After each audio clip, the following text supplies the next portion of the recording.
Hello everybody, my name is Ralf Friedrichs. I am an addiction recovery coach and the host of the Take Your Life Back Today show. As an addiction recovery coach, I want to share something with you, and let me be crystal clear, to leave an everlasting impact upon you. Just imagine being buried alive. You're in a coffin, but you know you're not dead.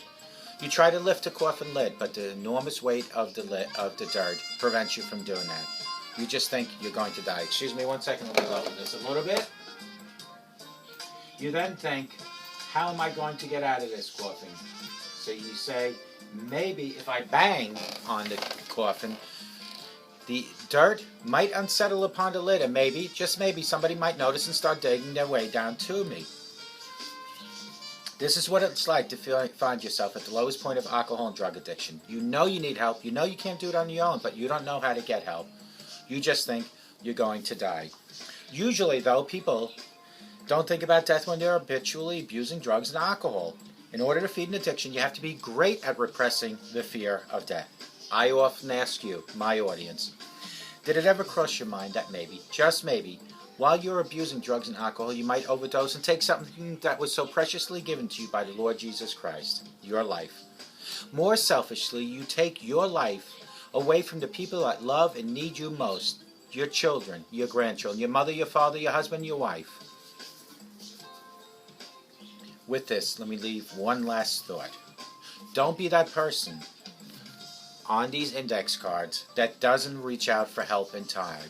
Instead, be the person that requests help from people like me, Ralph, here at 844-405-HELP, and I promise you I will help you take your life back before your life is gone. Folks, I'm back. I went away for 2.5 weeks. This is my first show I am recording since being back. However, I did record a couple shows while I was up there, and I hope you got to see them. Up where, you might ask, is the native villages of Alaska. The Arctic Circle, to be more exact. Living up in the Arctic Circle for these people are quite hard. Living up in the Arctic Circle for the children and the youngsters is so severe that Alaska and its native villages are an all-time high for alcohol and drug addiction, an all-time high for suicide. As I went into these villages, I noticed how far back they are when it comes to electrical devices and common things like bathrooms and running water, folks. I'm not saying all Arctic villages or even native villages in the Arctic Circle have this problem, but I will tell you that most, if not all, schools in every single village, not only that I have visited but that I have heard about, have internet service, have running water. And yet, the citizens in the surrounding blocks, footsteps away from the school, have to use honey buckets. What is a honey bucket, you might ask? A honey bucket is a bucket that you, as a human, need to learn to hover over to utilize. Usually it's lined with a plastic bag, and male or female, you urinate and you go number two into these buckets. As far as electricity, just about everyone has electricity, but there is a certain consumption amount that you can only have. As far as streets, if you go back to some of my videos and some of the pictures on Facebook, you'll notice that the streets are really just regular dirt, possibly gravel if you're lucky. Landing strips for the small planes, and mind you, all transportation into and out of these villages, unless it's snowy or icy out, is only by plane. If you have snow and ice, you could possibly utilize a ATV or a snow machine. So the runways, if that's what you want to call it, for the small planes to land is just your basic dirt and gravel road or runway. The tires are about this thick and about this high on these planes, almost like large donuts. Plane comes down, lands, drops people like you and me off. People like me that was dropped off for 2, sometimes 3 days in a certain village. We went in there and we did our eye exams and we provided eye care and eyewear. And each and every time I went into these villages, all I can think about is how lucky, how fortunate I am. I can imagine, I can picture myself living in this village, or any of these villages, and falling back onto alcohol. For people that are addicted to drugs, they probably could possibly do the same. Because what do these Native Americans have to look forward to each and every day? They look around and they see tall mountains, overcast skies, certain times of the year 21 hours of nighttime, other times 21 hours of daytime. Yet, they walk around with a smile. This is all about how you were brought up and where you were born geographically. But more importantly, it comes down to one thing, that God gave you life, and you do the best you can to make your life productive and happy. I can only say that each and every village I went to built up my self-esteem, because I knew how fortunate I was to live in the Hamptons, Long Island, New York. Built up my compassion for other humans, because I know how they live. Built up the fact that I want to give hope to people like you watching me. Because there is hope no matter where you're watching me. And I know I picked a lot of viewers now in Alaska. And if you're watching me from Alaska, first of all, let me say thank you for your hospitality. In some cases, you folks brought some food to us. In some other cases, you just gave me a warm smile and welcomed me into your village. And I thank you for your hospitality, and I thank you for letting us stay in your village. For others, you might be watching me in a correction facility. And I want to tell you, no matter what you've done to put you in that environment, there is hope. Put in your time and come out and live and learn. I want everyone to know that no matter where you're watching me, homeless shelter, nursing home, hospital, that we all as humans need to unite each other, not divide each other. And the only way to unite each other is by showing love and compassion and respect for one another. Let today be the first day of your new life.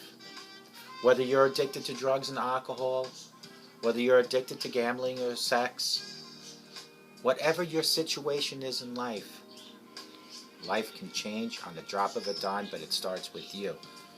No one else can change you but you. People like me can be there to coach you. From our experiences, we can relate to you. But you have to make that decision from inside your heart and with your mind that you want to change. All those years I was an alcoholic, it didn't take anyone else to change me. But it took me to change me. And like anything else in life, once I made that decision, and that decision was written in stone in my mind and my heart, it became easier each and every day. And I realized that whoever is watching me that might be having a problem, that is worried about relapsing, it is normal. I'm not saying it's okay, but it is normal. I had it happen. Baby steps turn into walking steps becoming into jogging steps, and then jogging steps become into sprinting steps. The same applies to alcoholism and drug addiction. You might try and relapse, get up and try again. You might relapse again, get up and try again, and never ever stop trying until you succeed. And then after a while, you're sober a month, 6 months, a year. In my case, a few years. Find a passion to help others.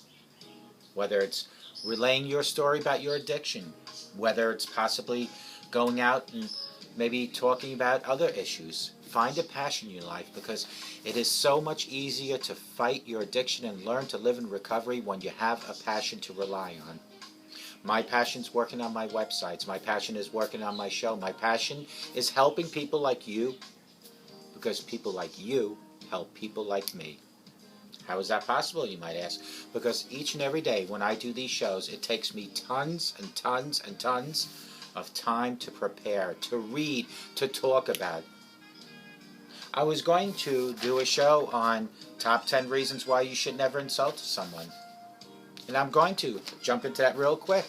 But I wanted to just let each and every one of you know that there is hope. I wanted each and every one of you to know that after going to Alaska, I have realized how fortunate I am, and I know each and every one of you out there are just as fortunate.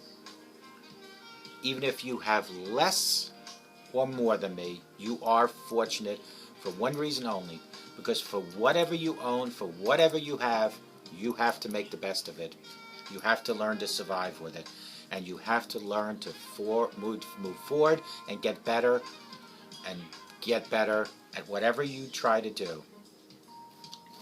10 top reasons why you should never insult someone. The first one is sad and ugly world.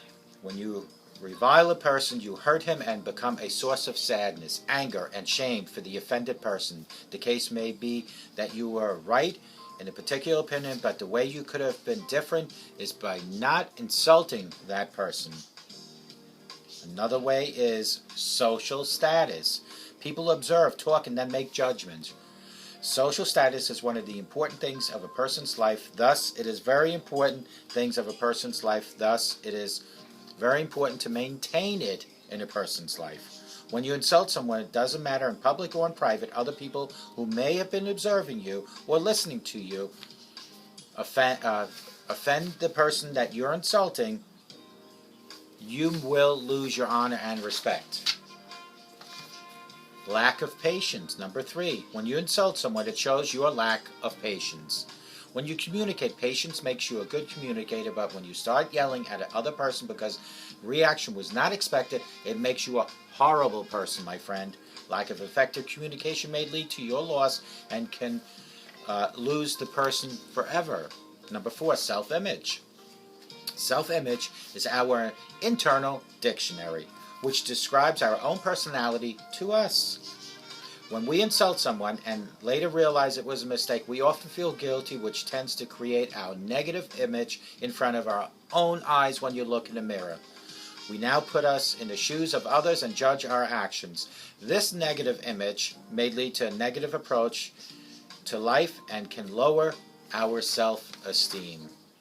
Number 5, ego. Esteem is when others admire you for your qualities, but when you start mocking yourself in front of others, it's definitely the worst thing to do. Try not to show your ego. As earlier mentioned, people insult others to make themselves feel better, powerful, and perfect. You are not improving your own image. You are hurting yourself. Number 6, relationship. Effective communication is the only way to nurture any type of relationship. It takes a lot of work to develop a relationship, but it takes a minute to spoil it. Number 7, guilt. Realizing your mistake after slandering others is a good thing, but then realizing when you slander other people is a good thing, but then trying to mend up things back to normal is a waste of your precious time and energy again. When after offending a person you realize your mistake and try justifying defending your action, it will make your relation with that person offended more distant. Now that person already knows how your jealousy and aggression towards him is out there, try using something fruitful to try make things better between you both. Number 8, self-satisfaction.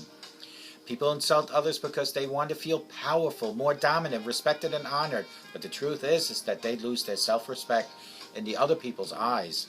The feeling of superiority after discrediting others is actually temporary and leads to several other adverse effects. Abusing others does not make a person strong because he's pressurizing others to listen to him, but makes him a miserable person. Number 9, own loss. Insulting or degrading others may lead to your own losses at some time or another. When you insult people, they are going to remember it for almost more than a decade, and they will never forget. Last but not least is number 10, loss of energy. Insult is the outcome of stress and anger. It ought to disturb your whole peace of mind. When you insult or hurt others, your brain works faster rate and search for things that you could use against that person, which is a bad thing to do. Your precious time, which could have been used for some progressive reason, was actually wasted on others and insulting them. This negative usage of time can alter your personality and can affect your important decisions and your actions. Top 10 reasons why you should never insult a person. People are interested in knowing the different reasons to deal with insults, but no one cares about the reasons that why when we insult people it hurts. We never accept the fact that insulting someone is actually a sign of insecurity, but it is a true fact. Offending someone with simple words is to judge the other person in a bad light, which not only degrades the other person's confidence, but also shows the lack of peace of mind in insulting the person. There are different types of people in the world with a lot of different kind of personalities. Some people try to work hard in a positive direction to make their place in society, whereas try to play the social butterfly game by maligning others. Anyway, the best way to deal with an insult is silence, always. It is the best treatment. There are some reasons not to insult others because it may affect you either. Try not to insult people because it is a sad and ugly world. Try not to insult people because it will affect your social status. Try not to insult people because it shows you have a lack of patience. Try not to insult people because it ruins your self-image. Try not to insult people. Hurts your ego. Try not to insult people because it will ruin your relationships. Try not to insult people because the guilt will come to get you. Try not to insult people because you will not get no self-satisfaction. Try not to insult people because you will be the loser. Last but not least, try not to insult people because you will lose energy. And I'm going to change that from try not to insult people to do not insult people. If you have something to say that is not positive, don't say it at all. Keep it to yourself. Again, to my friends in Alaska that are watching me, that showed me so much respect and caring while I was visiting their villages, their home turf. Thank you. I thank you from the bottom of my heart for allowing me to stay in your villages, most of the time for 2 days. I think I went to 6 different villages, and for helping me and providing me with simple things like internet, simple things like showers. I thank you, and I hope to God that each and every one continuously watches me, and I hope and I pray that you all have the best day of your life, but I hope and I truly pray from the bottom of my heart that you all have a sober rest of your life. And may God bless each and every one. I am so happy to be back on my show, and I hope that every single show that I go forward from here is the best show that you've seen from the past. Thank you, and may God bless you.